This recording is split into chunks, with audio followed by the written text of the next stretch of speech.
প্রিয় West Bengal state ইউনিভার্সিটির BA six সেমিস্টারের ছাত্রছাত্রীরা যাদের DSC to public policy of India political science আছে তাদের জন্য আমার এই ভিডিও। তোমাদের আমি পলিটিক্যাল সায়েন্সের সাজেশান দিয়ে দিয়েছি। এখন 2 মার্কসের প্রশ্নগুলোর সাজেশান প্লাস তার উত্তরগুলো লিখে দিলাম। আমি যতটা সম্ভব পেরেছি সহজ সরলভাবে যথার্থভাবে লেখার চেষ্টা করেছি। তোমরা যদি এগুলো প্রস্তুতি নাও তাহলে দেখবে যে ফুল মার্কস পেয়ে যাবে। তোমরা একটু দেখো যে কীভাবে এই উত্তরগুলোকে সহজ সরলভাবে লিখেছি, কতটা ছোট করেছি। 1 নম্বর, জননীতির সংজ্ঞা দাও। জননীতি হলো সরকার কর্তৃক গৃহীত কোনো সিদ্ধান্ত বা কার্যক্রম যা বৃহত্তর জনস্বার্থে পরিচালিত হয়। এটি জনগণের জীবনযাত্রার মান উন্নয়নে, সামাজিক সমস্যার সমাধানে এবং জনগণের প্রয়োজন মেটাতে সাহায্য করে। ভারতের নীতি প্রণয়নে প্রভাব বিস্তারকারী 2টি স্বার্থগোষ্ঠীর নাম লেখো। এক হচ্ছে শিল্প বাণিজ্য গোষ্ঠী। এই গোষ্ঠীগুলি শিল্প ব্যবসার স্বার্থ রক্ষা করে এবং তাদের নিজেদের সুবিধা ও উন্নতির জন্য নীতি প্রণয়নে প্রভাব ফেলতে চেষ্টা করে। পরেরটা শ্রমিক সংগঠন। শ্রমিকদের অধিকার এবং স্বার্থ রক্ষা করাই তাদের লক্ষ্য। তারা মজুরি বৃদ্ধি, কাজের শর্ত উন্নত করা এবং শ্রমিকদের সুরক্ষা নিশ্চিত করার জন্য নীতি প্রণয়নে প্রভাব ফেলার চেষ্টা করে। 3 নম্বর, নীতি প্রণয়ন প্রক্রিয়ায় দ্বাররক্ষক বা গেটরক্ষকরা কী ভূমিকা পালন করে? দ্বাররক্ষকরা গেটরক্ষক বা দ্বাররক্ষক হলো সেই শক্তি বা গোষ্ঠী যারা রাজনৈতিক ক্ষমতার প্রবেশপথ নিয়ন্ত্রণ করে। তারা নির্ধারণ করে কে রাজনীতিতে প্রবেশ করতে পারবে আর কে পারবে না।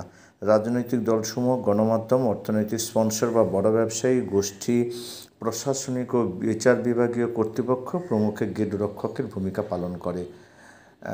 আর এদের কাজটা কিনা এক হচ্ছে যে তথ্য বাছাই ও নিয়ন্ত্রণ। গেটরক্ষকরা কোন তথ্য নীতি প্রণয়নের আলোচনায় আসবে এবং কোনটি উপেক্ষিত হবে তা নির্ধারণ করে এবং এর মাধ্যমে তারা জনমত ও সিদ্ধান্ত গ্রহণ প্রক্রিয়াকে প্রভাবিত করে।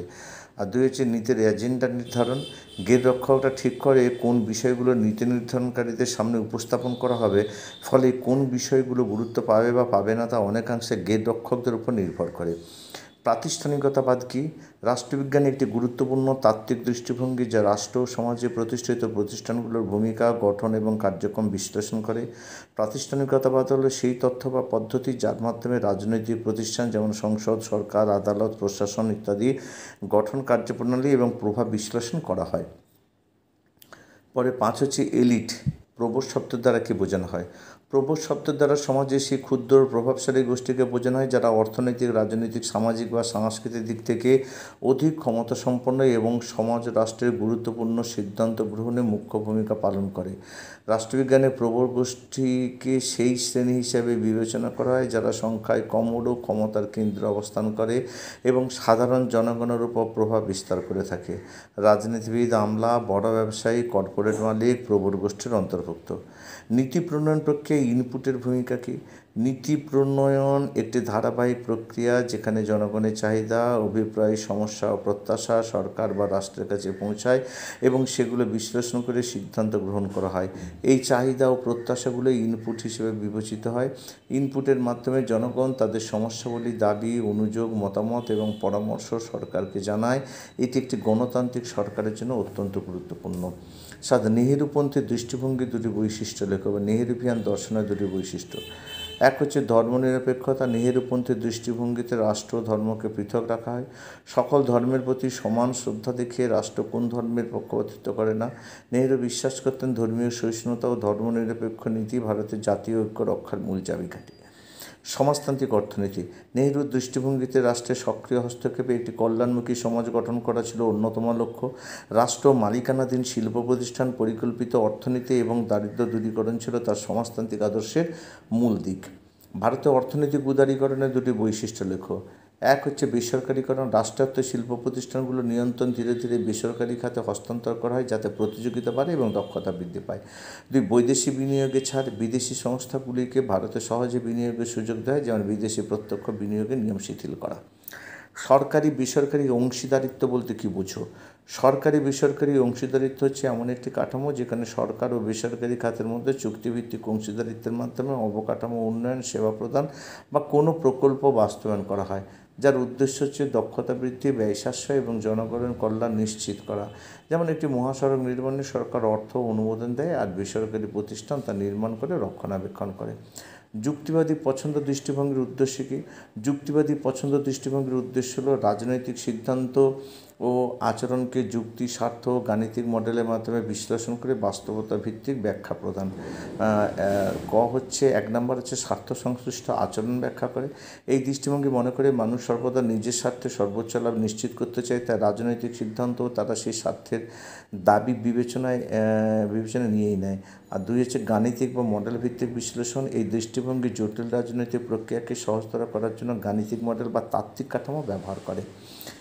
তথ্য প্রেরণ বলতে কী বোঝো? তথ্য প্রেরণ হলো এক ব্যক্তি বা গোষ্ঠী থেকে অন্য ব্যক্তি বা গোষ্ঠীর কাছে বার্তা বা তথ্য পৌঁছে দেওয়ার প্রক্রিয়া।